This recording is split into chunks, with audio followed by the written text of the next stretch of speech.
What's up, everybody? Welcome to the Token of the Truth. I am Lady Drea Renee, and this is Freddie B, bringing you all the latest and greatest on relationships, love, modern dating, traditional dating, as Freddie loves to say it. And we are here, y'all. It's Tuesday. Happy Tuesday. What's up, Freddie? It's Taco Tuesday. It is Taco Tuesday. It's always exactly. Taco Tuesday. Huh? I guess it's always Taco Tuesday when we do it. Exactly. We hop on during Taco Tuesday. So yeah, like I said, you should make Freddie B right here, guys. Make sure you like, comment, subscribe. You see it right here. Follow the IG. That's the IG right there. So hop on that. We about to start dropping these clips. You know, we working our way up to this thing, and we're gonna get it going, man. Let's let's hop right into it, shall we? Yeah. The first thing, exclusivity. Exclusivity is such a fun topic to talk about, and mostly because nowadays that's such an intense thing. I've seen so many memes where people say, you know, we will do everything like a relationship, but nobody wants to actually be in a relationship. A lot of we're dating, one person thinks it's exclusive, the other person thinks we're still open, because nobody wants to communicate, Freddie. That's what I think about it. Nobody wants to have the conversations. I know what you're going to say. I do. What am I going to say? I feel like you're going to say that it's because men aren't leading properly. If they lead properly, these conversations would need to be had. Right? I mean, yeah, that's a part of it. And another part of it is, you know, that's on the men's side. On the women's side, the part of it is kind of like, you know, what you say. You know what I mean? It's like, it's too early to get mad. That's too early to da-da-da-da. But it's like, if you go, the thing is people don't, it's that saying, old people say, either you gonna poop or get off the pot. Right. And so if you're gonna be with somebody like, oh, we're gonna be exclusive, and you essentially committing your life to them. Like, I can't talk to nobody else. I can only talk to you. I can only deal with you. I can only go out and date with you. I can only go and eat with you. I can only sit and talk on the phone with you. What are we doing? Yeah. Right. What are we doing then? We're dating. We're together. We're in a relationship. Although, wait, pause. Dating and being in a relationship are two different things. They are. I do agree with that. If you're dating, it's early stages. And unless you've had the conversation about exclusively dating, you guys say, hey, I feel like in today's world, what usually happens is you end up having sex with someone. This is how the modern kids do it. And then they have the conversation. They go, well, are you having sex with somebody else? And then no. And that's usually how it goes. I don't feel like there is a lot of, will you be my girlfriend? Let's be together. A lot of times it's the woman saying, hey, what are we? Men are running. It's just kind of how it is. It's true. I mean, the thing is men aren't running. We just actually, I just had this conversation with somebody like maybe 2 hours ago. I was watching the Ayanla thing that you sent me that we're gonna get into later, and I was talking about masculine women, masculine men, feminine men, yada yada yada, and the thing I'll get back into when we talk about it, but we got into F boys and masculine women, and the thing is, what usually happens is women, they'll meet a guy, and women don't have a standard. Like what I go back to saying all the time, a standard. Like they have this amoebic thing. Like, okay, we just hanging. We gonna be hanging out. I'm just gonna get, you know, we just, you know, he's fun. I want to see him again. And women have no standard because there are no standards anymore. There's no more standards. So if there's no standards in dating, period, then individually people won't have standards. So then as a woman, you meet a guy, you have no standards. He sees that, oh, she doesn't require anything of me. She doesn't require me to be a leader. She doesn't require me to be a man. She wants to be a man. She wants to do it all. Okay, she doesn't require anything of me, so I don't have to do anything. I can just sit and then partake of her body, smash, and then live. And then as soon as the woman then decides, like, okay, I'm tired of this, like, what are we doing? Like what you just said, where is this going? Because we kind of, it's nothing been said. We just do everything together. And then normally it happens when they out and then another chick comes by, he look at the other chick and woo, and then now she wants to piss on her tree and like, hold on, wait, no. And then like, okay, well, what are we doing? And he like, what do you mean, what are we doing? We're hanging out. Exactly. Because there's no standards. If we have standards in dating and then women have standards, then there will be standards. If a man couldn't do that. Because the thing is, Right. I know to land my plane. I know plenty of women who out the gate have standards. They are not going. They're very feminine women, but they are not here to spin the wheels with you as a man. You got to step Yes. up as a man. You got to show up as a man, be a man. And she has no problem being a woman, and she will just do that. But if you're not going to be a man, she just exits stage left. She leaves. Okay, Freddie. But on that note, a lot of times if you do, and I'm not defending this, I'm not saying that it's fair or this is okay, but a lot of times if you do kind of show up that way, there's so many women who won't, so many people who won't. And so men are like, oh, this woman requires some standards. I'll date her, but like follow her rules. And then I'll also go do the whoop-de-woo or whatever with the girl who doesn't have any standards. Or sometimes you kind of come to the gate with that and then men run and they disappear. Like, oh, that's too much. I don't want to do that. Because you're right. A lot of times people aren't showing up to a relationship with standards. Everybody kind of wants to keep things open. They don't want to put pressure, especially depending on your age range. Now, as you get older, when you show up to these relationships, people know you date a woman of a particular age. Yeah, now we're going to have these sort of ideas of this person's probably going to want marriage. They're probably going to want kids. This isn't a joke. I'm dating with intention. But this younger generation, no, there's a lot of like, let's do everything like we're in a relationship, but we're not actually together. And yes, as soon as the relationship gets physical, a lot of times people are all of a sudden thinking, oh, well, we're together, right? And then the other person, and sometimes it's the other way around, but more than likely it's the woman having to sort of establish these boundaries. And it's very uncomfortable. It's very uncomfortable. And that's why I saw this video on Instagram and I thought it'd be really interesting to talk about it. And this is a couple who is now married, but they're talking about the beginning of their relationship. So should we show the clip? Yeah. So before you go ahead. No. Wait, go ahead. Say it. I forgot what I was saying. Okay. I was trying to balance. I'm trying to balance multiple things, but go ahead. Okay, let's pull it up. Hold on one second. Present. I think I got this down, you guys. Finally. Finally. Here we go. Wait. God, it just makes it all disappear. Okay, here we go.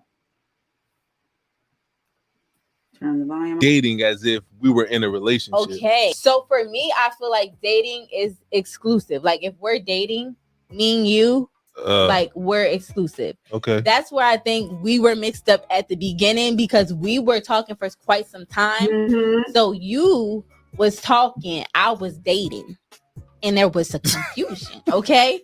If dating is exclusivity, what is being in a relationship?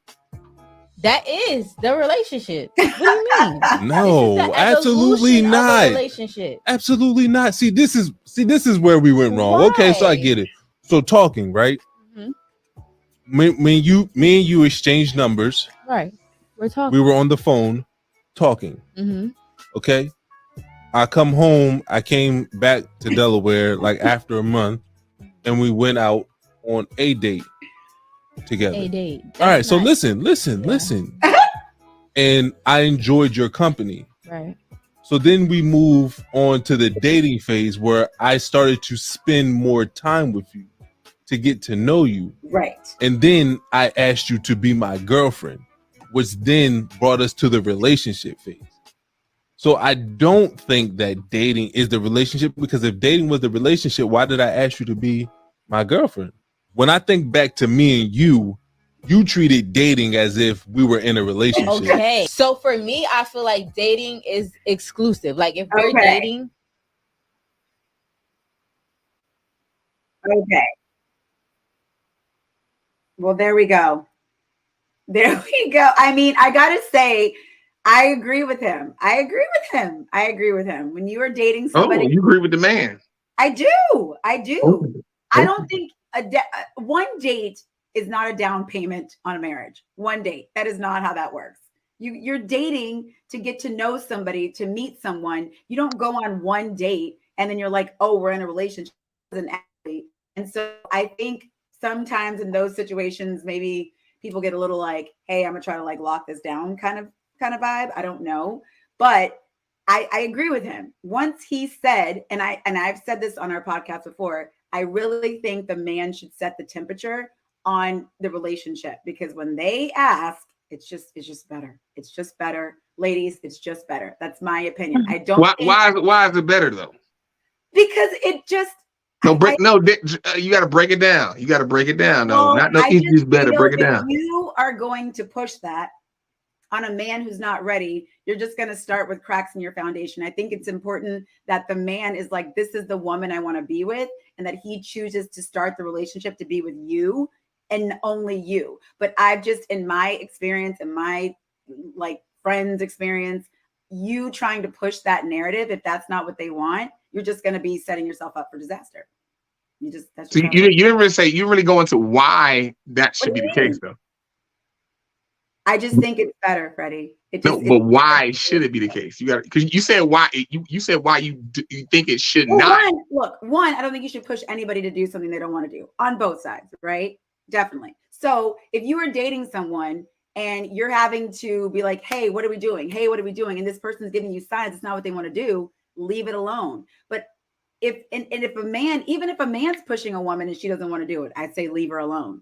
But I just think, yeah, it's on both sides. I don't think anybody should push anybody to be in a relationship, especially an exclusive relationship. So, but in my humble opinion, I just feel like, for me personally, the man should lead the temperature. If he's giving you signs that he wants to go wild out and keep sowing his oats, leave him the freak alone. Okay. And wait till he comes to you and says, let me lock it down with you. You can give him little light hints. That's what you like, but right. Okay. So I got the suit on today. So I come in. I'm coming in with the suit today, Freddie. I'll come in and break this down for y'all. Let me come in and as the man of this vodcast, let me come in and take over and let me break it down now. Give y'all a little structure. Anyway. So first off, yes, the relationship don't start till the man says it started. It starts.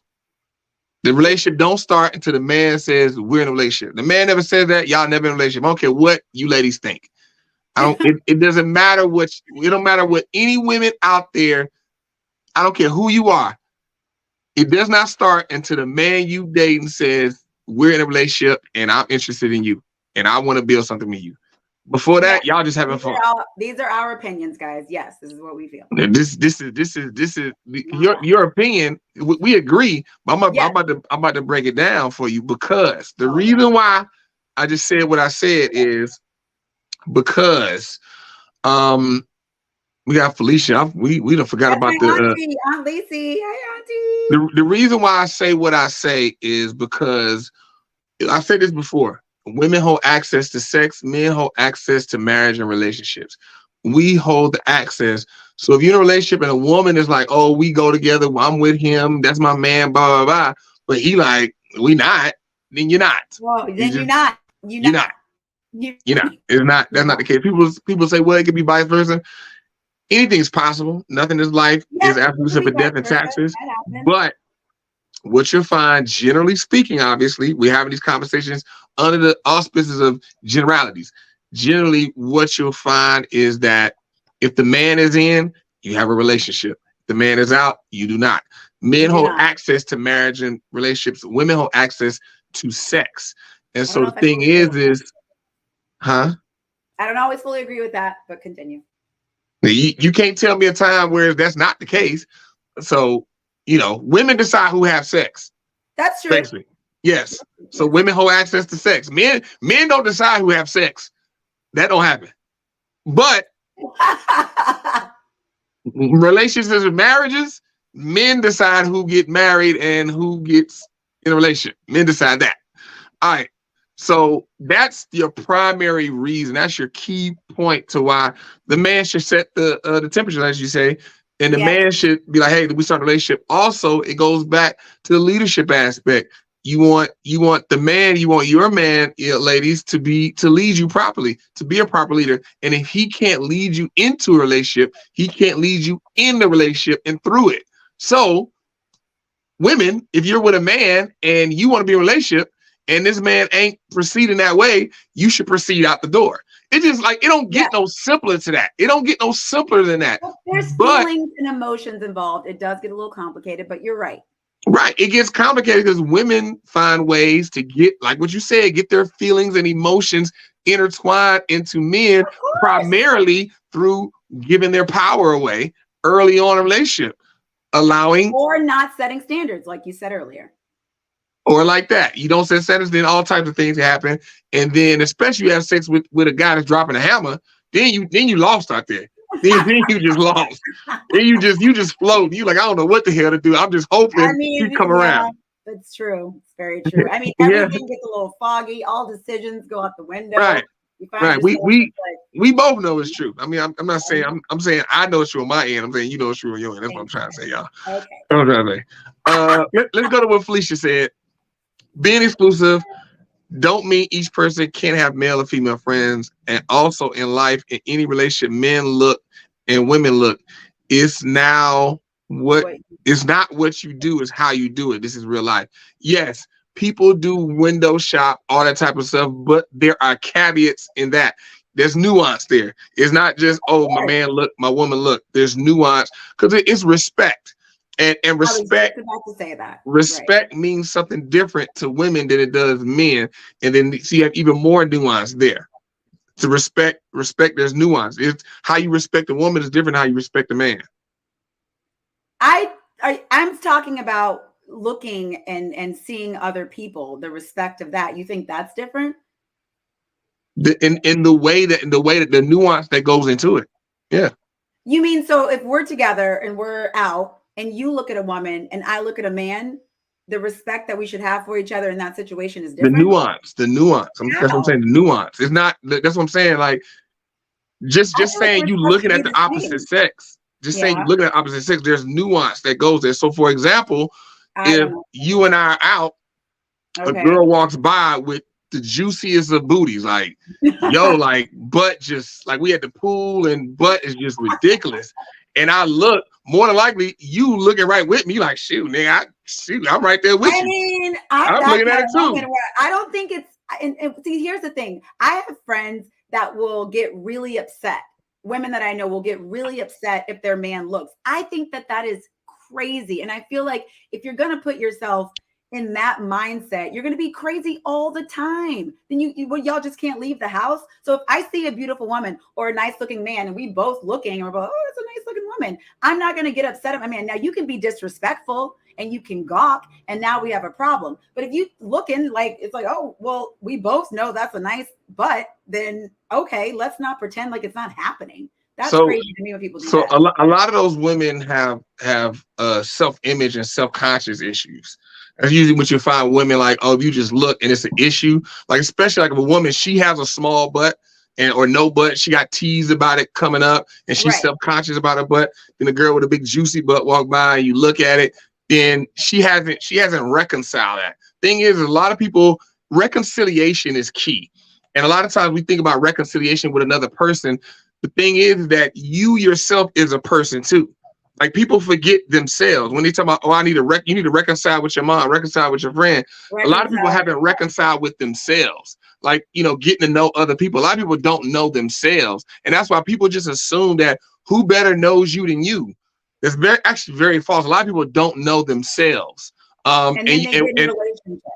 Right. And then and to further prove what I mean is there are a lot of women who have never orgasmed and don't know how to orgasm because they don't know their bodies. They don't know what their body it does when they orgasm. They don't know what it means, and they will miss or interpret different feelings for other things. And then sometimes they have to get with somebody. They finally get with somebody like, hey, no, look, I'm gonna walk with you through this.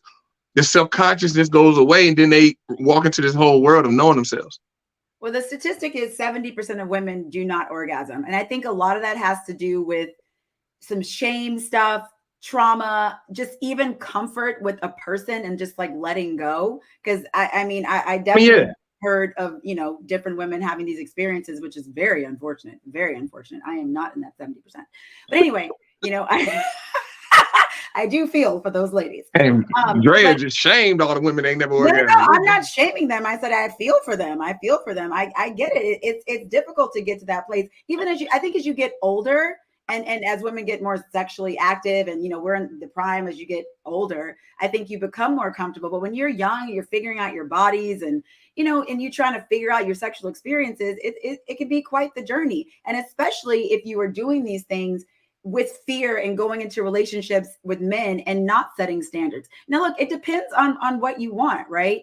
Because if you are dating to be in a relationship, and you can't be afraid to like set those intentions with someone. But back to what we were talking about, yeah, the respect level with looking around, I think it has to be on both ends. You have to know who you're dating. You have to know yourself. And if you're lacking confidence, then yeah, you're going to kind of come out the gate like a crazy person. I was at a bar a couple weeks ago. I saw this guy screaming at his girlfriend because she said hello to someone. I mean, literally screaming in her face because she said hello to someone. So I'm thinking to myself, I mean, what happened in y'all's relationship to get you to that point? You shouldn't even be with the person. Who did she say hello to, and how did she say hello?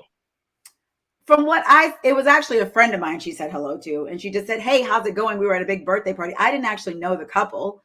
And then I don't know if he did not know my friend. I am not sure of the situation. She literally just said hello. There wasn't a hug. There wasn't anything. Oh, hey, hello. And I don't know, maybe they had a fight before. I don't know. But the way he was yelling at this woman for about 5 minutes, I actually almost went over to them and I was like, girl, you got to, whatever's happening, you do not deserve to be talked to like this. It was crazy.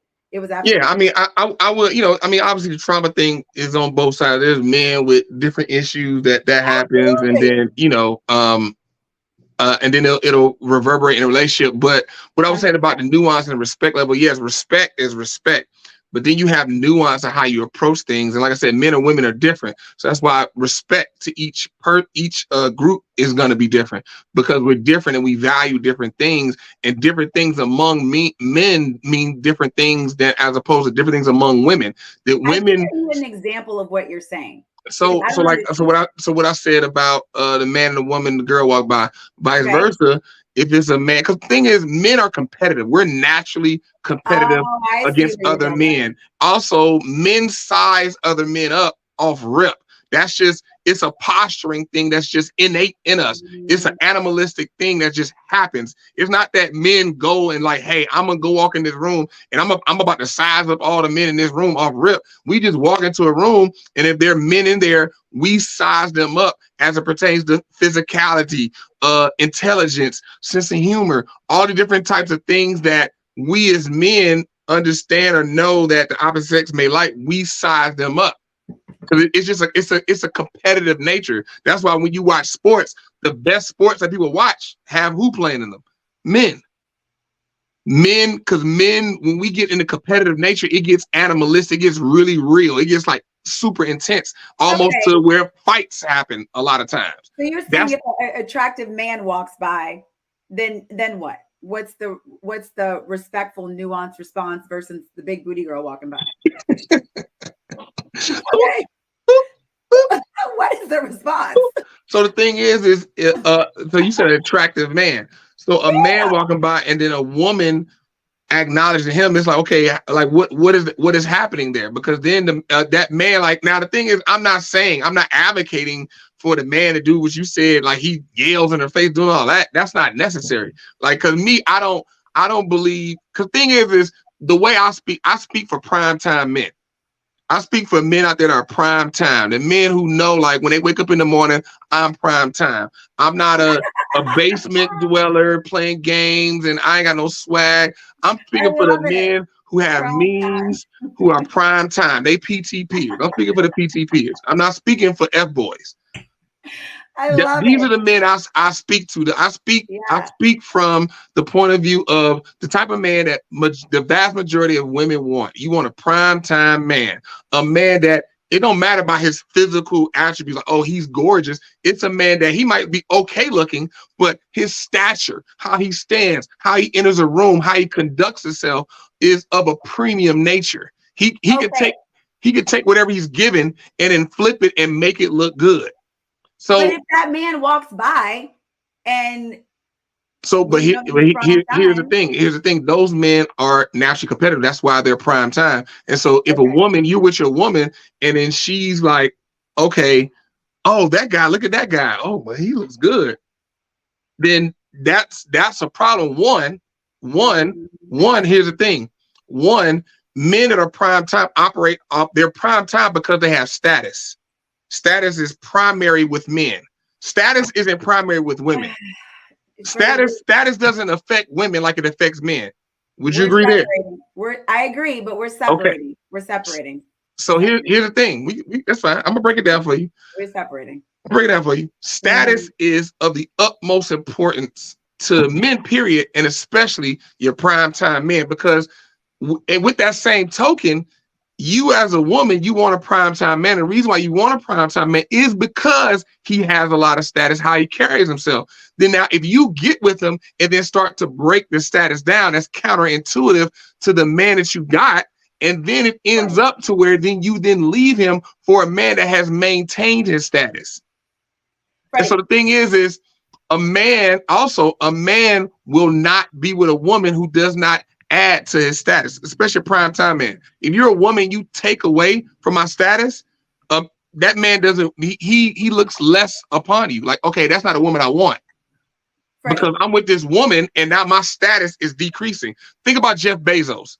Do you think Jeff Bezos will be out with a woman and if she might look at it, but she's not going to say it. She's not going to say it out loud. She may see it in her mind like, oh, he looks good. He looks good. Ooh, he smells so good. But she won't be like, oh my God, he is like, his jawline is amazing. No. I don't think that you should do any of that. I don't think you should be like oogling a person. Like if the girl with I'm not talking about oogling. No, but what woman is going to be with her man and be like, oh, he got a nice, like, come on, you're not with your girlfriend. I'm saying it, period, like saying it out loud to where it can be heard. I don't think it should be if a nice looking woman walks by, we can talk about her, but a nice looking man walks by. It also just depends on your relationship and who you're with, Freddie. But if a nice looking man walks by and it's one of those men that just happen to look really, really nice, that it's like one of those things with the girl with the big butt, and you're like, oh, that's a nice looking dude. Oh yeah, that's a nice looking dude, and we can move on. You don't got to be like, damn, did you see that, babe? Look, it doesn't have to be like that. But that's not what I'm saying. Fair to say a woman can walk by and you're like, dang, she got a nice booty. Yes, it is fair. I disagree. Here's the thing. It is fair because one, life isn't fair, and the double standards exist with men and women across the board. I agree. But for me, I do not think that if I can't say, oh, that's a nice looking dude. I'm not even saying I would say it, but if you can say, oh, that's a nice looking lady. And we go, oh yeah, that's a nice looking lady. And there's a nice looking dude that walks by. That's a handsome man. Oh yeah. And we can't get on with our evening. Okay, goodbye. Like, that's crazy. Then I don't want to hear about the nice looking girl. But that's what I'm saying. Like the thing is what's valued in women and what's valued in men are two separate things. And that's why it's different. Because the thing is women value in men's status, protection, and provision. Men don't value those three things in women. We don't value status, protection, and provision from a woman. So, well, this is what my aunt said. This is why connecting with your mate on the same page during the dating process, you know your partner, and that's part of the communication level. Exactly. So if you know, like that girl who said hi to my friend, I'm sure that's not the first time her boyfriend's reacted like that. Maybe she thought she knew. Your aunt also said this too. What? What'd she say? Ding, ding. Yeah, exactly. No. So, because look, and here's the thing. She said that. She probably said that because I rang the bell. Thank you. Probably. I don't know. But here's the thing. Here's the thing. Like I've said before, it's all about, my thing is talking to women and to help them get the best man that they qualify for. Get that top of the level. Little Kevin. Get that. Here's the thing. We all qualify for a certain type of person.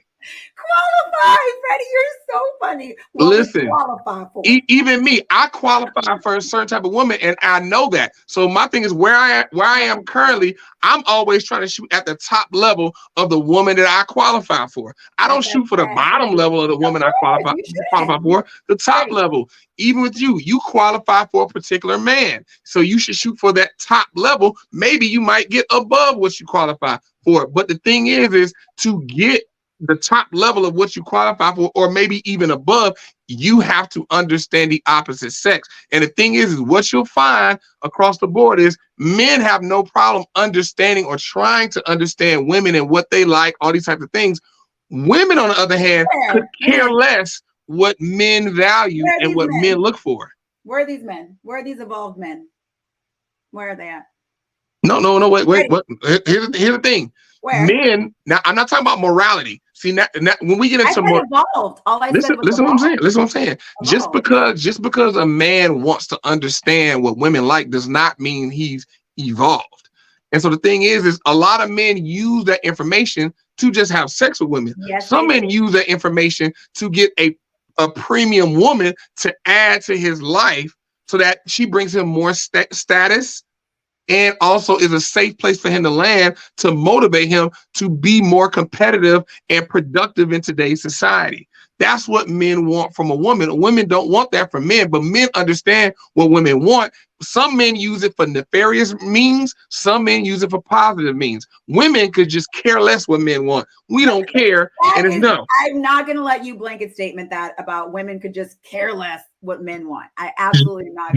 I mean, I'm not obviously again. We don't need to generally speaking, I disagree. There are some women who actually women catering to their men, holding their men down. I know this.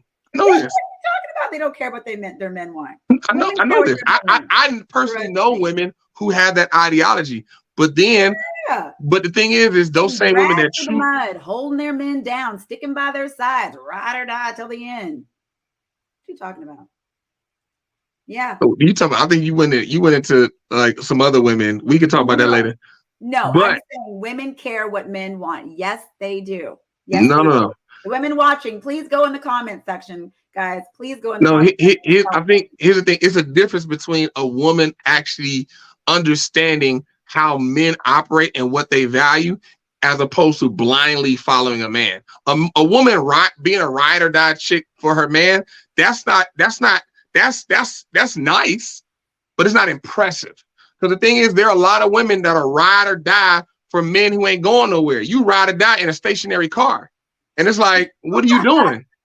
You're gonna die. What you mean ride or die? She gonna die because she ain't riding because the car is stationary. So that's not impressive. You said, Freddie, that women don't care about what men want. And I disagree. Now, relationships are nuanced. They're different. And we talk in generalities. I understand that. But right now, with all the stuff, with all the things going on in the media and the internet, as we talk about this, what our podcast is pretty much based on, this huge, insane battle right now with men and women. And it's so interesting to me because I'm just like, is everybody just going to keep battling it out? And it's like, it's all the woman's fault. Like we just need to and which leads us into our next topic with Iyanla Vanzant little video that we watched. And I don't know if you read the comments on that. Women were upset, and even some men were upset on this comment. Women just need to soften, and then the men are going to be better. Like, get out of here.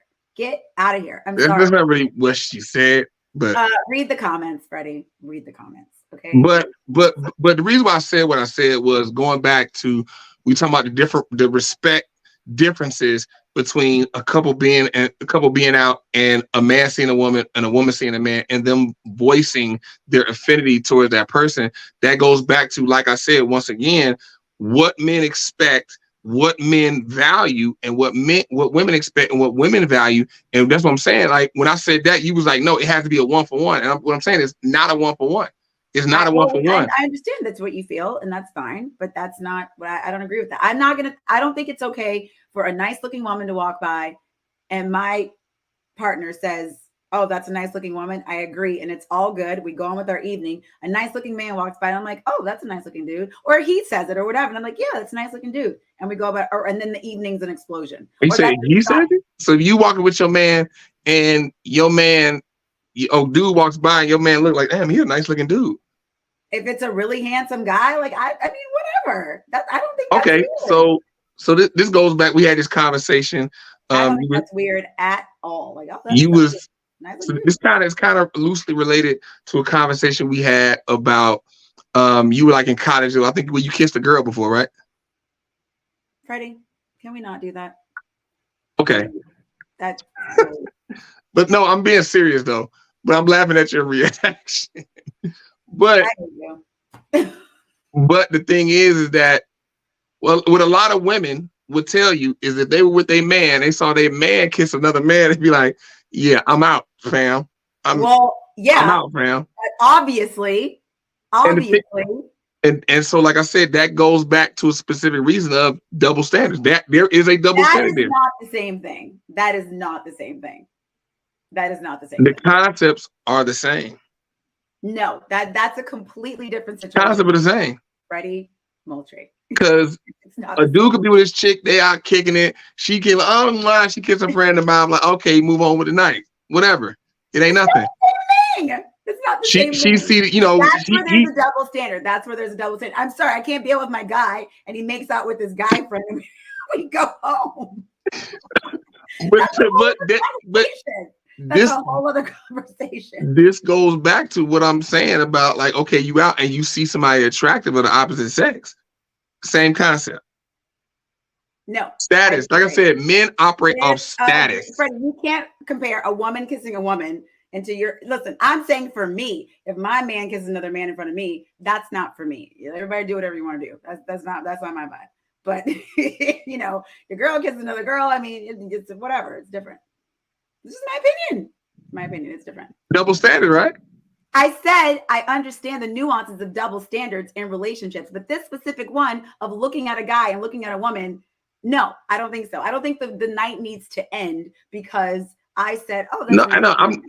Here's the thing. We go into extreme. I'm not saying the night needs to end, but what I am saying is that, or it's a shot to his ego. If I go, it's a situation where they're not equatable. It's not the same, and that wouldn't be a good look for a woman to be with a primetime man with status, and for her to voice out loud about how this other guy looks good. Oh, that girl's got a fat butt, and it's all or whatever.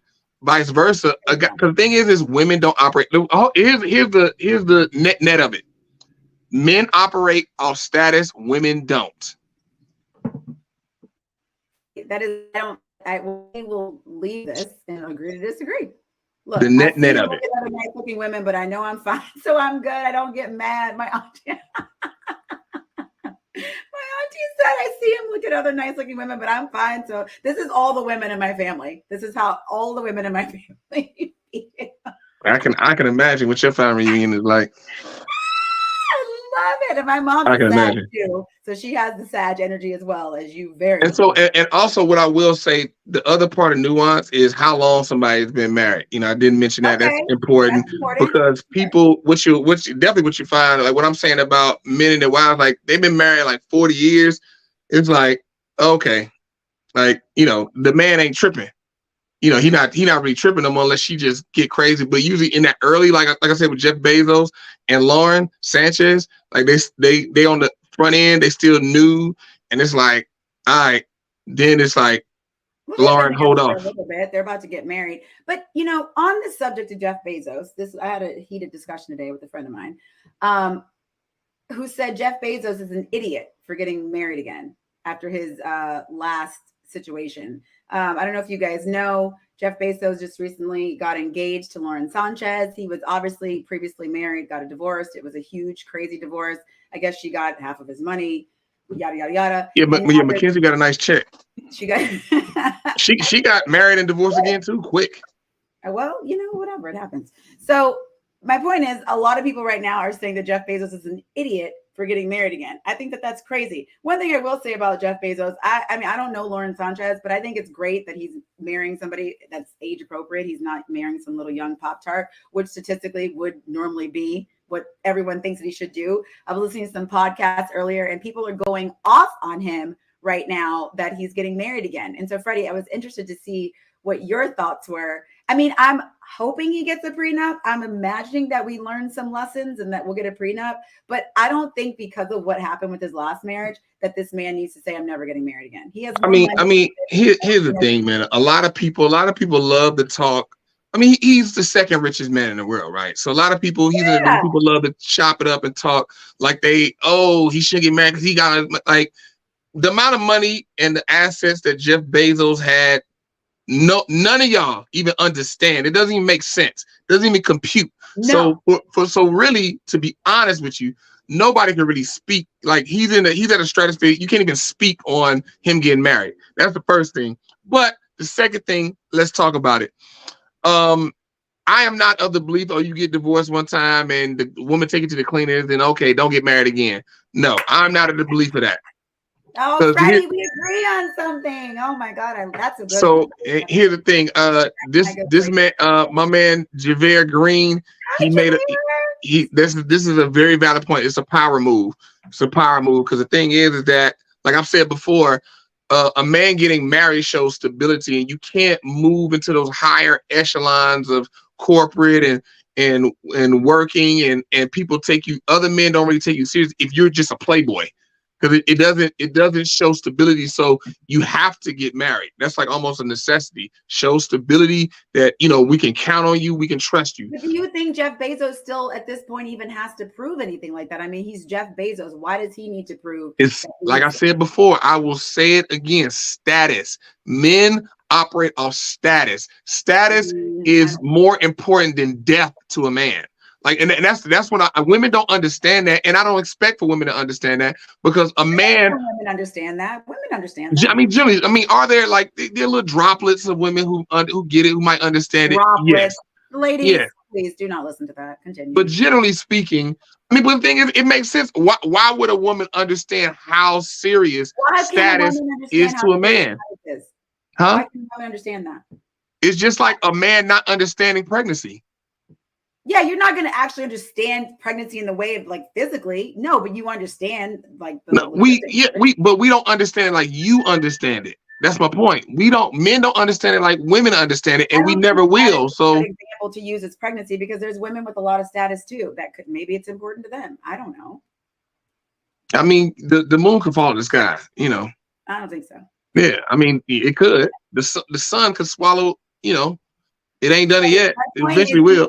Say it in a way like women can never understand. No, but here's the thing. I'm realistic about the differences between sexes. I think we should be more realistic to appreciate one another. Thing is that I understand all these different things that women go through, women feel, women value, and I get it, but I don't truly understand it. And you know what?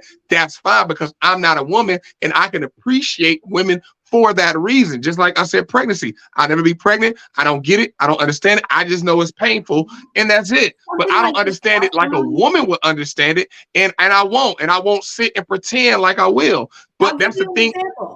But that's the thing that makes women special, and I can appreciate a woman not only for that, but various other things, obviously. But my point being is that vice versa, there are things that men go through, that men think, that men feel, that women will not understand. There's not like you won't, because you're not a man, and that's fine. But the thing is that if we have more women that could just appreciate that, then men would be appreciated more. But we're not appreciated, because anything a man goes through and that's indicative of being a man, there are women that feel like, well, I get it. I understand it 100% too. No. I don't think I understand it 100%. Here's an example. So you're speaking physiologically with pregnancy. Pregnancy, no. So when I went to the boxing match in Vegas a few weeks ago, now there was so much testosterone in this arena that I've never felt more different than a man in my life. When somebody got hit, and the energy in that room, the freaking sperm and the balls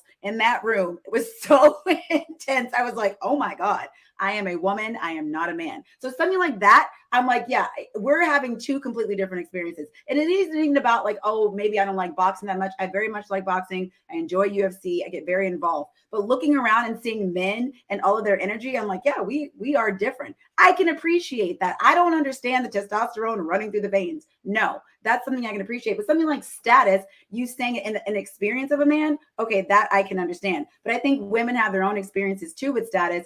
And I don't know, I guess the way you said it, as if a woman just can't ever understand, just kind of rubbed me the wrong way. So that's why I said that. But like physiologically speaking, I can appreciate the differences between men and women. It's not the same on certain things. And so here's the thing. I think, and it makes sense. A lot of women take things personally like that. It's not meant to be a personal shot.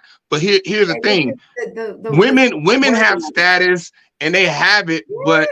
But what I'm saying, they have status. What I'm saying is how men interact with status is vastly different from, like I said before, a man will give up his life for status. A man will die. Men die every day for status. They die. Women don't go and die for status. Women don't die to be the the biggest woman. I got the biggest clit in the room. Like I'm the biggest woman in the world. Woman in the room. Y'all can't mess with me. Women could care less. They get that. Like, okay, you got it. Woman would be like, yeah, I don't care. Like, you know, it's not that big of a deal. Between women, between other women. Yeah. Okay. Women and men, women between women and men, between women and women, between women and children, between women and whoever. But the thing is that men will die. For example, war. Men will be on the front lines. A man will go out on the front lines, rush into battle with other people are shooting at them. Well, other people are shooting at them with their guns and shoot them. And the thing is a man will still do that and not be like, nigga, they shooting. I'm not going out there. Like, I'm not about to run with y'all out there. Like, hold on, we need to figure this out. They will still do that. And the reason why they will do that is because they don't want to come back to the barracks and the soldiers that did survive looking at them like, yo, you a coward. They can't deal with that. So it's like, I'd rather go out there and risk getting shot, blown up, than stay in here and not run out and be safe when they come back. But that is the mentality of a man. This is an interesting topic because, you know, we've talked about this before, and this mindset, I'm not saying it's completely antiquated because I think there's lots of differences between men and women, but in this era now of focusing on feelings and things like that, there are men who are like, I'm not doing that. I don't know, for lack of a better word, the softer generation who, well, you know, we focus on feelings. We're giving participation awards, and you know, I kind of fly in the middle on that. I do think it's important to focus on feelings, but then there's certain things where I'm like, yeah, we're getting a little, you know. But going back to what you just said, you said there are some men. Are there outliers? Yes, there are some men who will. Outlier. That's why I said it. I don't think it's an outlier thing, Freddie. I think more and more people are more feeling focused with their children. And that's sort of creating this other generation where the majority isn't going to be like, let me pump my chest and go out there and do all this stuff and who has the biggest BDE. Like, I don't think that's necessarily going to be the thing. I mean, that's one example that I gave, but there are plenty other examples of men being together and it's time to move. And it's like, okay, we all got to go out there and do it. And as a man, like, you know, like I'm not going to just sit back and then sit with the women and then let the other men go out there and then they come back. You'd like to think that's still. And I'm sitting there with the women. Like, generally speaking, I'm going with the men. We going out there or whatever like that. That's the situation. You go back to the Titanic when it was sinking. Who went first? Okay, my mom has a question. What about the men who were officers in Uvalde and they were focused on status or themselves? The Uvalde shooting? Oh, the guys who didn't run in and the police officers who waited to respond to. And you see what has happened to them, right? What happened? They've been publicly crucified. Yes, they have. They've been publicly crucified. Every time there's a school shooting and officers run in and do their job of all men, people always come back and bring up the Uvalde, however you say the city, bring them up and like, see, this what y'all was supposed to do. And that was like 7 school shootings or 8 school shootings ago. That sounds terrible to say, but that sounds terrible to say. Right. Terrible. But that's my point. Like, they've been crucified and they will continue to be crucified to the end of time. Immediately. They will now if that was a police force full of women and they didn't run in, they wouldn't be crucified. They'd be like, okay. I don't think so. They still would have been crucified 100% because they're supposed to act quickly, man or woman. And there were women in those police officers. They didn't act quickly. So here's the thing. I think that those women would have probably been slightly crucified because based on their job, based on like, this is your job. You hired and paid to do that. Would they have been crucified to the same point, the same way that these men have been? No. And the thing is, I'm fine with it. I'm not saying it's wrong. I get it. Because like I said, the focus would have been, they didn't act because they're women. That would have been the focus. They didn't act. They're all women. You know, if there were men there, you know, then they would have acted quickly. That's how they would have been crucified, 100%. And so they would have had some type. If that's a built-in situation, like basically excuse to where they would let them off the hook. They would have been crucified. But like I said, going back to what I'm saying, status is so important to men. We base our whole lives around status. about how we're viewed upon in the world. And so going back to Jeff Bezos, it's still a situation of status. He has all this money, but the thing is that there are a lot of people who have a lot of money, but they have no status. A lot of people. One thing off the top of my head, lottery winners. People win the lottery. The person who won the $1.3 billion lottery, and then they cash out for a lump sum of like $640 million. Mm-hmm.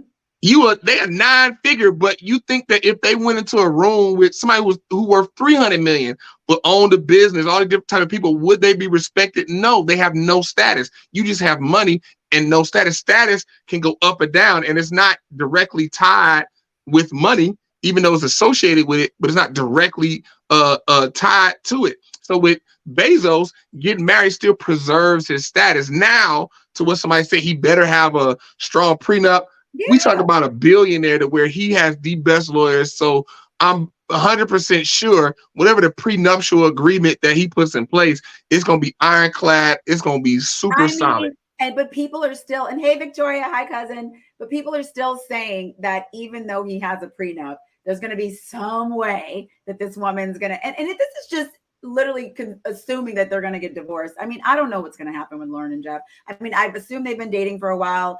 You know, this man has more money than he knows what to do with, and whatever. I'm sure they're going to come to some sort of agreement. But I think it's great that he's getting married. I think it's great that she's 53. I agree with you about the status thing with the marriage. And I think it's great she's 53. Yeah, I love that she's 53. I do. I'm going to highlight that because a lot of times these situations, the women are Pop-Tarts and they're in their 20s or early 30s. And I think it's great. She's 53. Yeah. So what I will say, I wanted to say this earlier about people talking about how his previous wife, was her name was Jacqueline? What was her name? Mackenzie? Mackenzie, yeah, Mackenzie. Your mom named Jacqueline, ain't it? My mom is Jacqueline. Hi, I thought it was in my head. Mackenzie Bezos, well, not Mackenzie Bezos anymore, but Mackenzie. Thing is they didn't have a prenup because she was with him before he started Amazon. And so the thing is that she is part of the reason that's the reason why their proceedings was easy peasy. She got that big chunk and it wasn't a big fight because Mackenzie helped Jeff. She helped him start Amazon because before Amazon, Jeff wasn't really making money like that. Mackenzie had the money. And so she was kind of carrying the family because Jeff had this idea of Amazon. And so she supported him like, babe, do your thing, knock it out. Like, go with it. Exactly. And then he hopped in it and it blew up and became what it became. So, you know, she didn't take him to the cleaners. She just got, I mean, you asked me, she got what she's supposed to get. Freddie B. Now we're in agreement. Because so many people are talking about this woman as if she did nothing. They're like, oh, she got 300 mil. It's like, I'm sorry. Do you not realize what this woman did before they got together? She was there. She was there at the beginning. You know, Mackenzie was able to see, you know, she had that eye. Well, maybe it might have been luck because the second dude she married, they got divorced in like a year, and he was like a teacher, and it was like Mackenzie, like what's happened here? They got married and got divorced like all in a 1 year of college, like it was super quick. But yeah, but when it comes to Mackenzie, you know, she got her money. I agree. Yeah, all right, so thank you, Freddie. Here you go. Let's get to Anyala. She had her quote that you didn't like that I saw some validity in. But you know what's so interesting? And my mom's watching. Hi, Mom. My mom sent this to me. That's where I got it from. And Mom, we're probably going to disagree on this one. You said you want to disagree with your mom on this? A little bit, yeah. Wait, bring your mom on. Tell your mom to cam up. My mom is watching. My mom does agree with you sometimes, Freddie. She really does. Okay, does she? She does. Sometimes she's like, I agree with Freddie. She just don't tell you. Well, you should tell your mom to cam up on this one. Okay, I'll message her. Send her the link. Okay. Why you send the link? Also pull up the video so we can see the video. Okay, I'm pulling it up now. I think I'm throwing too much. I'm throwing too many. The one thing we forget is that the better we are as women, the better men can be as men. The softer we are as women, the stronger they get to be as men. Send your mom the link too, though. When we are their soft place to fall, they stand with a different height and a different posture and a different elevation. One of the challenges that we're facing right now is that Women want men to be their girlfriends, and men come home to find another dude. The one thing we forget. Oh God. All right, send your mom the link so she can, because you said she sent it to you, and we may all disagree with each other. Freddie, I don't know how to send my mom the link. You just in the invite, you copy the link and then text it to her. Where does it say invite? It's at the bottom of the screen. You look down, it should say invite. Oh, got it. Okay, guys, we, like I said, we still working through things. Bear with us. Make sure you like, comment, and subscribe. You see the ticker at the bottom. Make sure you follow the IG guys. Because we got these every Tuesday at 9. So you guys just saw that. Hopefully you sent your mom the link. You sent her the link? I sent it to you on Facebook, Mom. Yeah. Okay, sent to you on Facebook. So let me hop into this. Okay, so what I'll say is I agree like 67% of what she said. 67. Oh, okay. Yeah. And so here's the thing. The part where at the beginning when she's talking about as women get softer, men can lead, blah, blah, blah. With that, I think that is dangerous. I think that is dangerous. And the reason why I think it's dangerous, because I think a lot of men will hear that and then be like, oh, I can just be a nothing type dude, and I'm just gonna wait till women soften up and wait till I see this in the zeitgeist. Exactly. And the thing is that we can get caught up in the zeitgeist of what's happening and think that's real life and miss what we go through each and every day, what you see, the people are actually around you in real life, because that is real life. So the thing is that as a man, you still want to be a leader. And the thing is, I tell people all the time, like, you don't deal with people who are not in the place where they need to be. A woman is masculine. I don't deal with masculine women. I don't deal with women that's trying to compete with me. I don't deal with women who talking like they don't get physical, loud talking, puffing. I don't deal with none of that. I don't deal with that. Like, it was an example. I was in Cabo one time. I think I might have mentioned this before. You told me, and you told us. I told on the show? You did. Yeah, it was a previous episode, but basically the cliff notes, this girl got mad because I didn't help them with the bottle, but I was never in the section. I just met him the day before. Just met him, and the next day we go out and they get a table, but I never went to the section. I ended up DJing the party, and then they had an issue with the bottle, and then I saw them arguing at the door, and I came out the bathroom. I went back in the club, and she got mad that I saw them, and I ain't come to help them. And so she came and was like loud, like talking to me like there was about to be an issue. And the thing is I told her, go get your brother. It wasn't even a discussion, because I'm not about to argue with a woman. I'm not about to do none of that with a woman. It's not a conversation. Go get the man you came with, tell him the issue, and he can talk to me. I don't go back and forth with women. And I know, like, I said it to a woman, and she thought she said it. She like, oh, you so misogynistic, this, that, and third. I'm like, well, yeah. What? So the option is to go back and forth with a woman and for her to get wild, and then I got to snatch her up because she's swinging at me or something. That's the other option. You want? Like to hope that it doesn't escalate to that. But this particular woman sounds like that may have been the case, because in her eyes, she thought y'all were, I don't know what she thought y'all were doing, but she thought, and my mom can't come on. She's not available at the moment. She's so funny. She in the tub. She can walk me in her face. She ain't got to be the full body or nothing. All right. So let my mom make it. Anyway, so listen, I understand that, but I do understand why she may have felt that way, because hearing that, and she already popping off at the mouth, she's probably like, oh, you can't talk to me. You can't talk to me. She's already in a heated space. And I mean, I don't know what y'all's situation was, but she just apparently felt like you were supposed to have her back after knowing her for 20 Our situation was nothing. It was nothing. And the thing is, I said, go get your brother. And then I told her, you should go get your brother. That sounds like you want to fight. Yeah, I told her, I said again, I said, you should go get your brother and have this conversation with me. You shouldn't have this conversation with me. I told her, and then that's when her brother walked up and he kind of pulled her away. And then I think because I was with a chick, and I told her, I said, I had her get up. I said, get up and stand right here, because you need to talk to her. Because my fuse was shrinking. My fuse was shrinking, because the thing is there is no man that will just sit and go for somebody yelling at them nonstop. You'd be surprised. I mean, yeah, okay. prime time man, an actual man who's worth some type of salt in this earth is not gonna sit in a conversation and somebody just yelling and cursing at them. That's just not gonna fly. That's not gonna fly. Something gotta shake. Something gotta shake. Either you gotta go get your brother or some girl need to come save you, because I'm not about to do this. I'm not about to do it. Okay, so look, with this video my mom sent me, I understand why my mom specifically sent it to me. However, I just think why she sent it to you? Well, we don't need to get into that, but I know. I know. How do you mention this and then? I know she sent it to me to soften me up a bit. But look, here's the thing. I feel like the way she put this was that this has to happen and then this has to happen. Yes, Mom, I know why you sent it.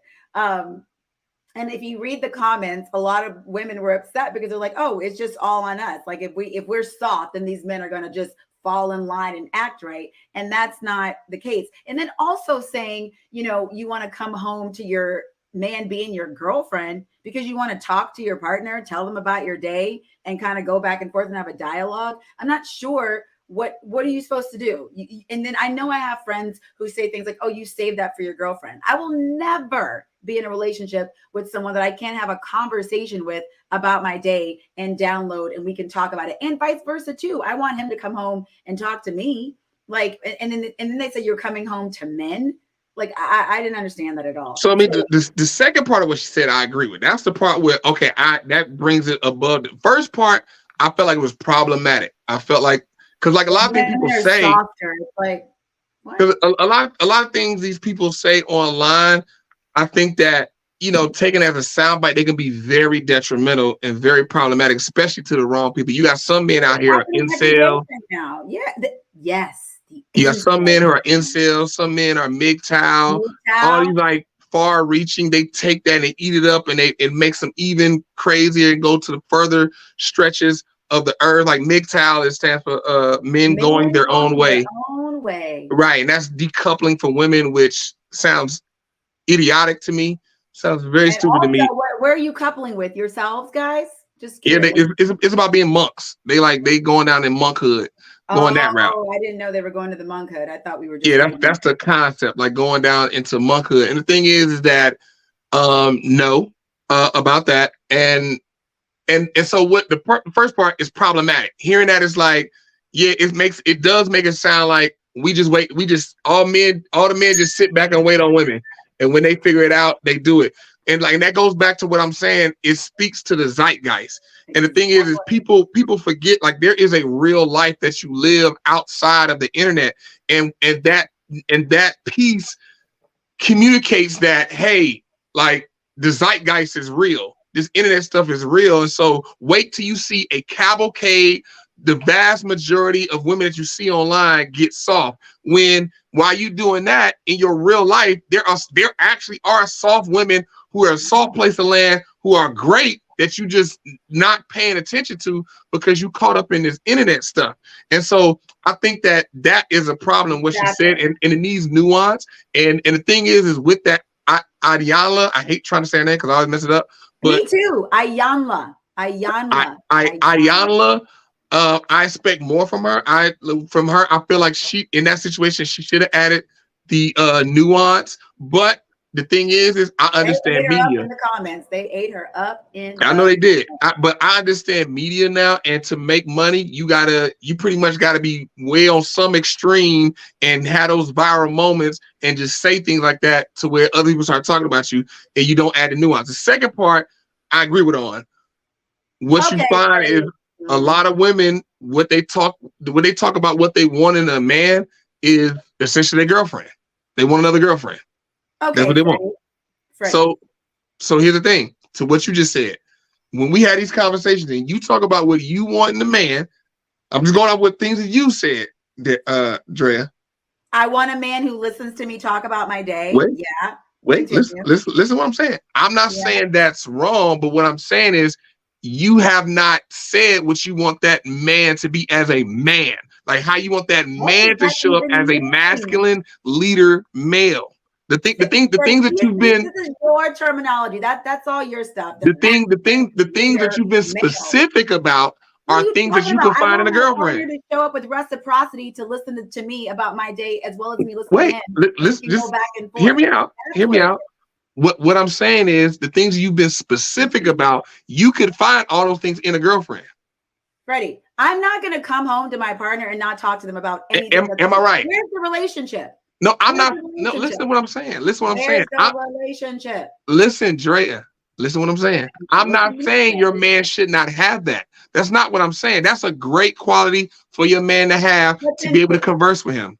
But it's a great quality. He's not masculine because he converses with me about my. That's not what you missing. You got to listen to what I'm to know what I'm saying. You have to. You have to listen, right? I'm listening, Freddie. The bell is ringing. So, the things that you've said you want in a man are admirable. They're nice things to have. Oh God, here you go. They're nice things to have. But the only things you've been specific about are all things that you could realistically find in a girlfriend. You haven't been specific about things that you could only find in a man. We're parting ways. We're parting ways. We're parting ways. This is ridiculous. To say your partner that you're going to be with for your life listens to you, therefore that's something you find in a girlfriend. That's not what I said. You not listen. Okay, so what is your point that you're making as far as what Iyanla Vanzant said for the second part? What is the masculine thing to do, Freddie? The masculine thing, because like what she said, women voice things. What you find in the zeitgeist and the internet, usually what you're finding women saying they want men to do are things that their girlfriends can do for them. Things that you can find in your girlfriend. What do you do with your partner then? Where we don't talk? That's not what I'm saying. You shouldn't talk. What are we allowed to talk? Do you talk with your girlfriends? What are we allowed to talk about within Do you talk with your girlfriends? No, Freddie, I'm asking you, what should we talk about within the You can talk about whatever. Well, apparently we can't talk about whatever. No. You gotta listen. You're listening to respond. You're not listening to hear me. I'm listening to what you said. You said if you want to talk to your partner, that's not what I said. With your girlfriend, then what are you supposed to talk That's to? not what I said. You can talk with your man. That's fine. What I'm saying is that you can also do that with your girlfriends. So who cares? That's about people. You can talk to your girlfriend and your partner. But so my point is that when you talk about, as a woman, when you talk about you want a man, you should be leading with things you want in a man that you can only find in a man that you can't get from your girlfriends. You can get that from your girlfriends. What I'm saying is, what are some things that only exist in your man? Only your man can provide. We're talking about conversation, Freddie. That's what she's talking about. I'm talking about going home. This is my I get that. I understand that. Drea, I understand that. Okay, so then what are you talking about? I'm confused. Okay, just sit and just really take in what I'm saying. I'm taking in what you're saying. So here's the thing. No, you're not. I'm taking in what you're saying. So this is what I'm saying. What you'll find, I'll take it off you. What you'll find with women, what she's talking about with women will be online in the zeitgeist. They'll say, I want this out of a man, this in my man, this in my man, this in my man. All these things that they name and that they're focused on, you can also find in a girlfriend. And what she's saying is that also, like, as a woman, when you're talking about the things that you want in a man, you're preaching the things you want in a man, you should be leading with things that you only can find in a man that you cannot get from your girlfriend. So, for example, me as a man, and I'm talking about what I want in a woman, what I want to find in my wife. I'm not going to lead with a bunch of stuff that I can also do with my homeboys. I'm going to lead with things. I'm going to talk about things that I can only get from her. Only. She's the only person that can provide those things. Because the thing is that if you're with somebody that only provides or that mainly provides what your friends can provide, that's not a strong relationship. Well, Freddie, that's where you and I will disagree on this specific topic. I'm breaking down and understanding what you're saying, things you can only get from your partner. But as far as me downloading my day, because I can go talk to, we're going to use my beautiful friend Katie here, who I lived with for 5 years in college. Hi, Katie. Because I can go talk to Katie about something, and I can also go talk to my husband about something. I think that that's crazy to say, because you can get it from Katie, you can't go. I didn't say that. I didn't say that. That's not what I'm saying. That's not what I'm saying. What is the point of highlighting that I can have the conversation with Katie and I can have the conversation with my husband? What? I don't understand. Drea, there's no, I have no problem with that. I have no qualms with that. No issues with that. That's totally fine. I am 100% with you on that. I'm clear with you on that. I'm great with you on that. So we do not, I am not saying you don't do that with your man. I am going beyond that. I'm going deeper. Like what Carla said, I'm going deeper and saying that you should lead with the things you, if you want a man and the things you want in a man, and not you, the women out there, you should lead with the things that you want in your man, that your girlfriend Katie can't give you, Sarah can't give you, none of these women can give you, only your man can give you. That's what I'm saying. All the things that's fine. It's like a car. You gonna buy a car, you want an engine. You want AC. So you're talking about things like the wait, listen. I'm just like looking for examples of what you mean. So to give you an analogy, when you're looking for a house, there are things that you want in that house. Like there are very important things. Very important things like a roof, a foundation. Sure. You want it, and if you buy a house, you're gonna live in it for the rest of your life. You want things that make it yours. Like this is what I want, as opposed to having things that anybody would want. You see what I'm saying? Like there's some things that you want, but also anybody want. There are also things that you want that makes it yours, that only Drea wants. As my aunt just said, what is an example of what you're saying that women should be focused on when you're going for your partner? That things are that's what I'm curious about. So the thing is, you know, like I've said before, one thing, generally speaking, as a woman, you want to speak to a man's leadership ability. You want to talk about what type of leader that you particularly want in your man. That should be A1, because we've just had this conversation about the relationship. It doesn't exist until that man says it exists. So he has to lead you into the relationship to be able to lead you through a relationship. So if you just want a man to communicate, that man could not be a leader at all. That's number one, that man being a leader to be able to lead you in a relationship, because if you're not a leader, you'll never even be in a relationship to even have a conversation with this man. Well, Freddie, and you know that we also diverge on this particular topic too. These words like leader and all these things. No, not everybody is looking for this particular thing. Like I have to find a man who's going to lead me. But I'm saying when you were talking about a woman needs to focus on these specific things that are just for her man, what are you talking about? I do not understand what that means. Provide and protect, or lead the household. Like what are these things that you're talking about? That a woman, these things that you know you will only find in your man. Specifically or generally speaking? I don't understand, because every person is different. Macro and micro, things that you only going to find in your man, things that other people can't provide or shouldn't be providing for you. Right. So, okay. So if your husband's on a one-stop shop, what are some examples of these things? Like sex, obviously, you hope you're just getting that from your partner. Like what kind of things are you talking about? Because here's the thing. Exactly. So this aunt is married? My aunt Felicia, yeah. Okay, she's telling me the name. I'm assuming that she could talk about her husband, talk about things that reside and exist in her husband that she doesn't go to anybody else for. Like, Freddie, I think that there are things in your relationship that you keep for each other. Yes, there's certain things that you do just together, conversations you have just together. But when you're talking about these things like with people, like I don't understand. Because I can go do one thing with another person, do something else with my husband. Now, what you're getting, like love, affection, I don't really know what you mean that you can only get from your husband, other than specifically saying, these are decisions that I'm only making with my husband, or something like that. Life decisions. Oh, I'm not going to go make this decision with my girlfriend. I'm only going to keep this for my partner. I'm going to have a partner that can help me problem solve or whatever the thing is. But to me, any situation could possibly be also with somebody else in my mind. So I don't really know what you mean keeping it with just your partner when you're looking for a partner. We're going to what your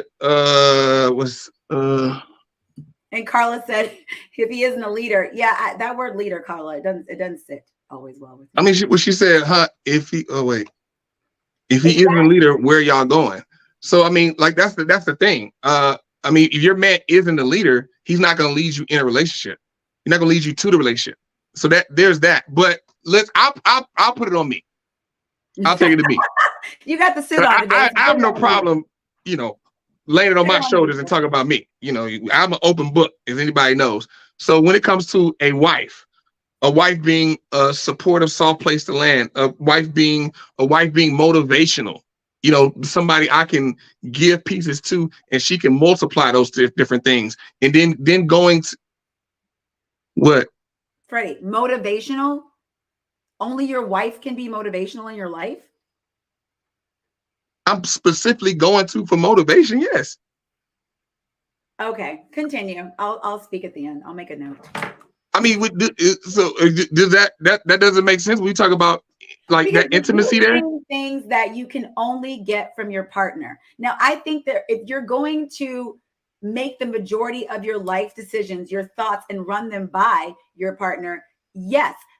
And yes, Mom, she motivates him by her words and respect. Absolutely. But Freddie is saying things that you can only do with your man and only do with your woman. I think Drea, like here's the thing. I think here's where I think we miss each other.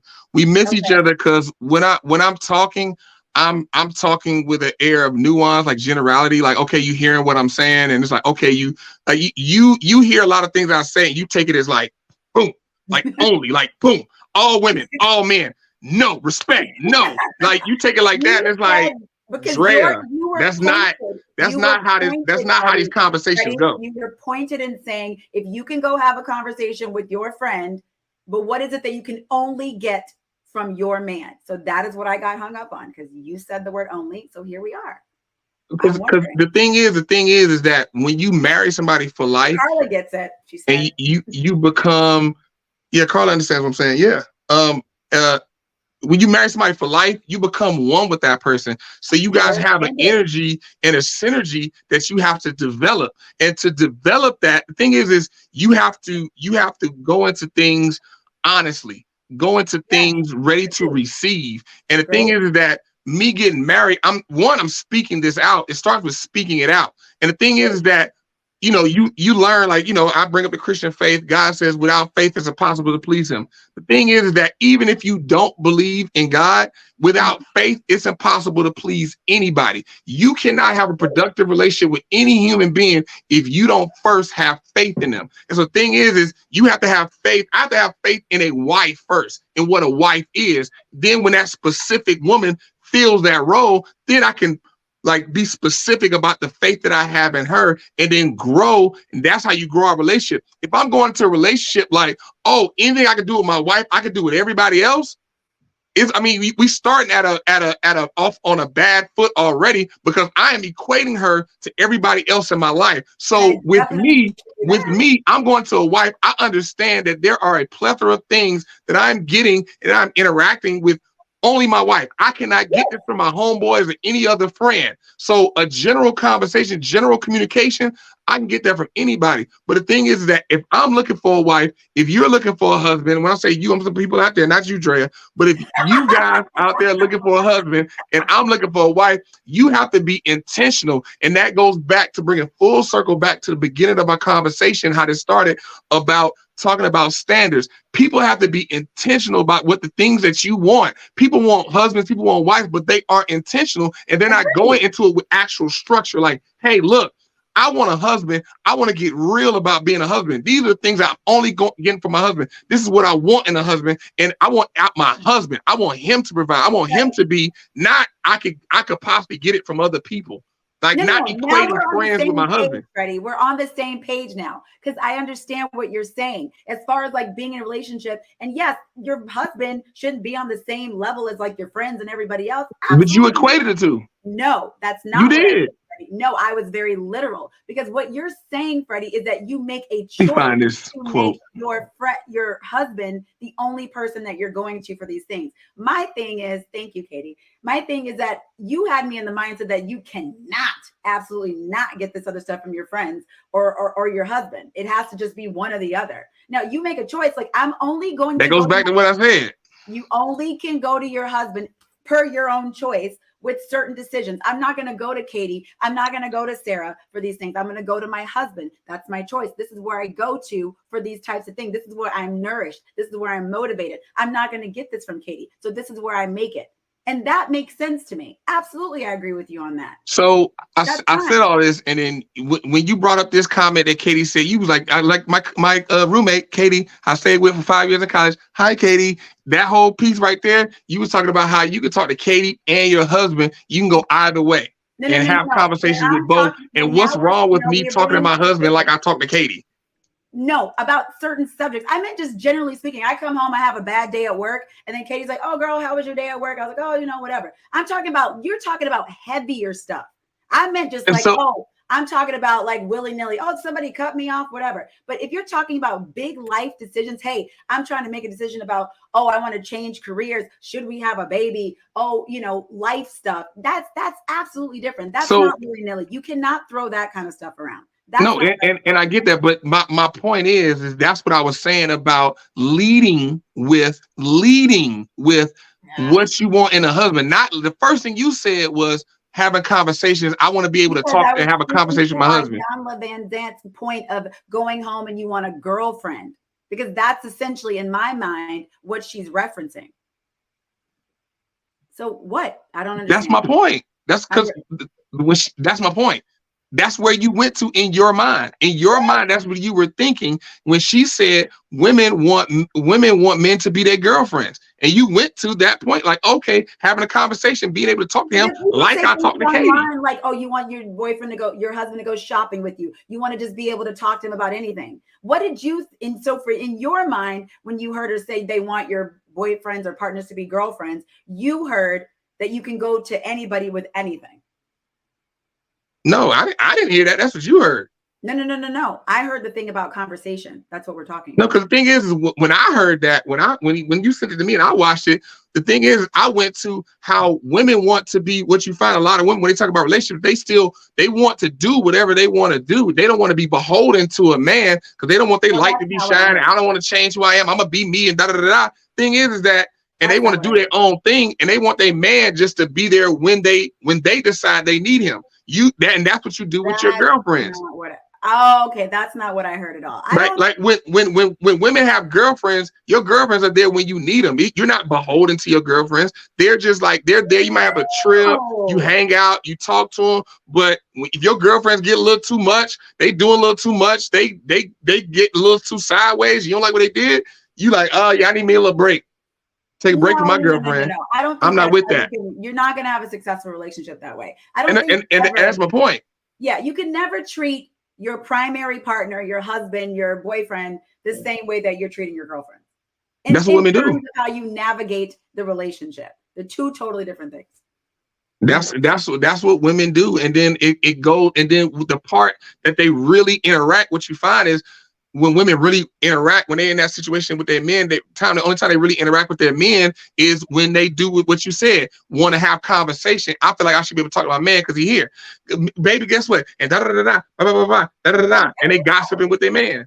What I don't know, whatever your relationship is. But if you combine all that together, that is, you're treating him like a girlfriend. If you treat him like your man, then he has to lead you. Like, obviously, hopefully, when you got with him, you looked at like, okay, what type of leader is he? That's the key thing. That should be number one. Like with you, what type of leader you work jobs. You know the bosses that have led you and what you've enjoyed. Like, okay, this works. I'm motivated, and it's a collective thing. You got to find that man that, okay, his leadership style works with what you particularly need. And then that he can, so that when you get with him, he can lead you into the relationship and then lead you through the relationship. You really have to find another word. No, we don't. Yeah. No, we don't. I hate it. It's awful. Oh Lord, what's your mom talking about?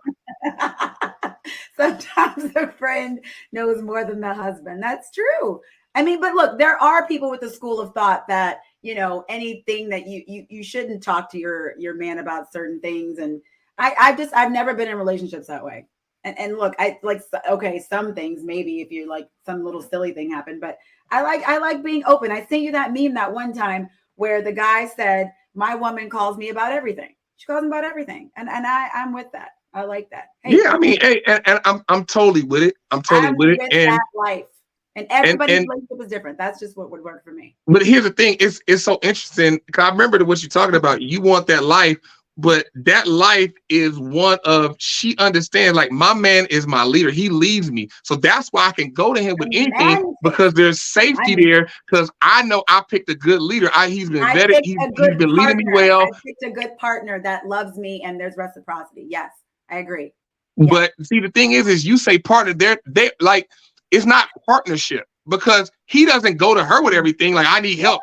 Help me. How do you know he doesn't go to her with everything? Lord Jesus. How do we know? Yeah, Lord Jesus. Let's call him. So you mean to tell me? Okay, let me ask.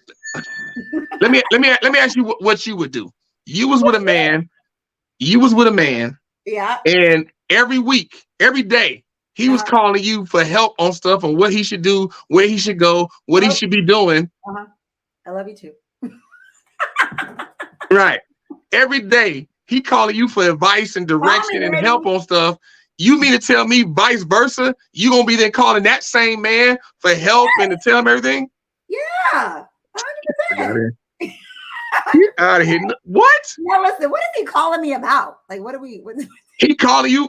The same reason why you call him. Hey babe, where's this? Hey babe, how you do this? Hey babe, I was thinking about this. Would you think I should do this? Hey babe, hey babe, hey babe, hey babe. Well, I hope I'm not calling him with everything like that. I'm not a ding dong. No, it has nothing to do with being a ding dong. It has everything to do with you actually being with somebody who is a quality leader, and you know, like, this man is. No, if he's calling me like, oh, help me with this decision, like, yes, I don't mind that stuff. Michael Harris said cap. No, it's true. It's true. Call me with everything. Drea, like, but here's the thing, like, the question. Yes, I would. I don't mind if a man calls me. I do not. No, here's the thing, because I think we're going into our thing that we normally go into, where I say something and you get to this like tunnel vision of what I said. And here's the thing. When it comes to relationships, they're different. To use your terminology, it's different for each person. Yes. And I say that to say that, like what you said, I'm not a ding dong. Like, that woman you thinking that's doing that. How do I fix that? How do I do that? What's this? Like, yeah, I'd be like, all right, babe, relax. No. So, but here's the thing: there are women out there who are actually like that, and it's just a variation in knowledge, in life knowledge, intellectual knowledge, financial knowledge, physical knowledge, emotional, spiritual knowledge. You have different levels. So the thing is differences.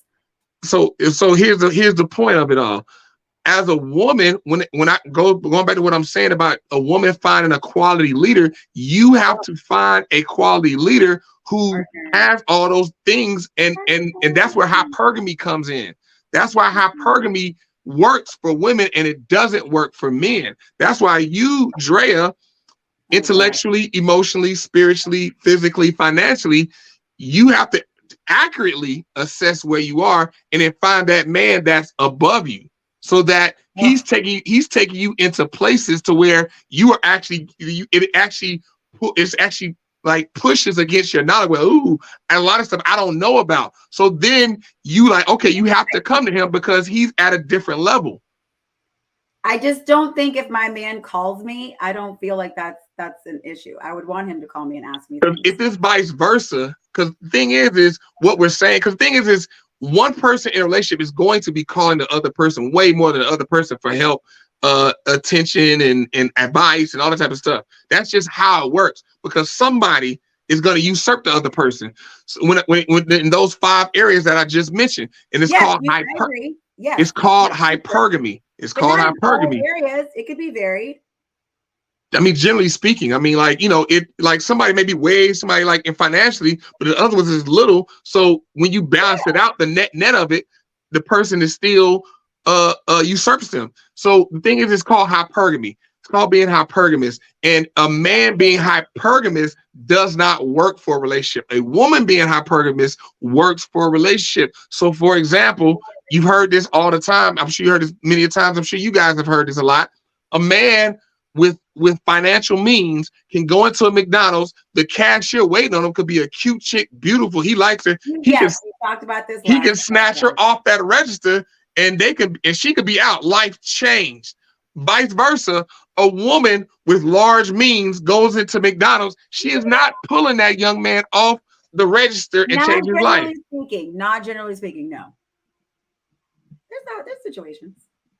Oh my freaking God, Lord heavenly. There's situations. There's outlier situations. That's all I'm saying. Congratulations for pointing out the 0.0000000001 of women. That's what I'm saying. The point of it all is a woman is not doing that, and there is a specific reason, because when a man is being hypergamous to a woman, if a woman is superior to a man in those 5 different things, she loses respect for that man. Vice versa. I don't think that dynamic works. I agree with you on that. A man does not lose respect for a woman that he has the guide, or he's more intelligent than, more emotionally sound, more financial means. He does not lose respect for her. A woman loses respect for a man. So going back to your example, if she's calling him all the time for different things or run things by him, that means she trusts his leadership, and she knows, like, hey, this man usurps me, and I'm going to lean into this, lean in my soft area and abide in that. Let him lead, let him be that man that he needs to be to continue to be competitive and to acquire resources for the family, bring it to me, so then I can then multiply, and then we can continue to grow as a family. I understand what you're saying, and I think it depends on the content of what we're calling everybody about. I'm just one of those people that likes to be all up in everybody's word. I like my partnerships like that. You know what the hell we talking about, Dre? I understand what you're talking about, but I'm also being honest with you. If my husband is calling me to run things by me and we're making decisions together, yeah, I'm down with that. I'm not going to lack respect for him because he's no. See, like you're I think you're being disingenuous. And this is why. I know what you're saying. I know what, Freddie, I understand what you're saying. I absolutely understand what you're saying. What you just said, it doesn't, because you said you don't mind him running things by you. That's not what I'm saying. I'm not saying that he has a decision and he's just running it by you. I'm saying this man is calling you for, he has a decision. He's not running it by you. He's calling you for help to figure it out. Because he does not know, or he isn't sure. He's calling you for you to make some of the decisions or all the decisions all the time. Well, Freddie, that's what I'm saying. That's 2 different things.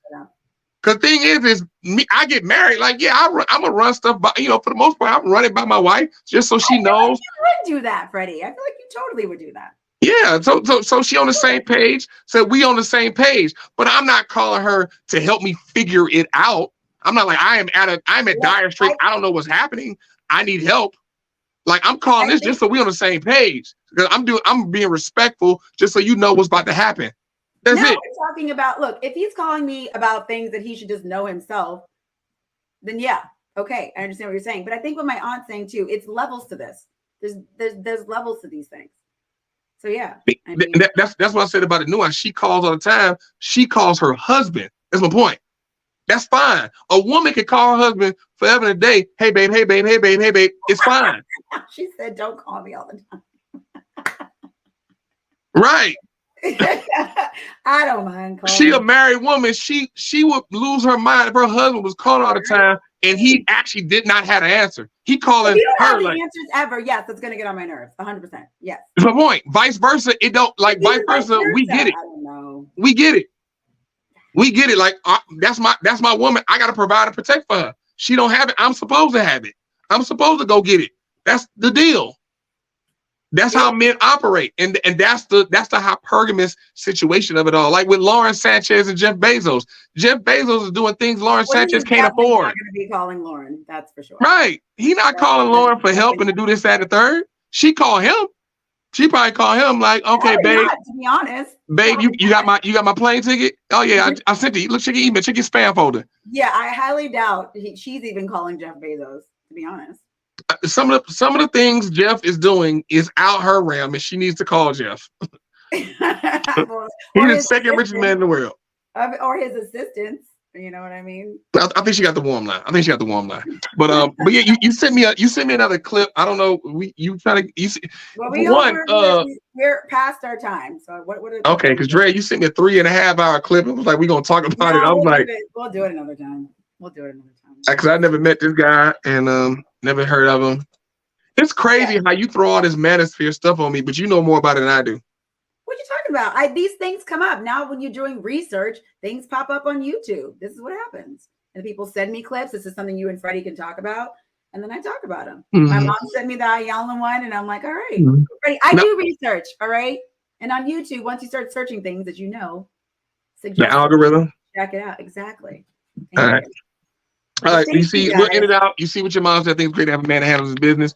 Like I said, we understand the double standards. And Andrea, start speaking out the type of leader you want. And you'll get partner I want. I've been speaking out the type of You don't want a partner, Drea. You don't want a partner. Freddie, don't tell me what I want. I know what I want. Thank you. All right.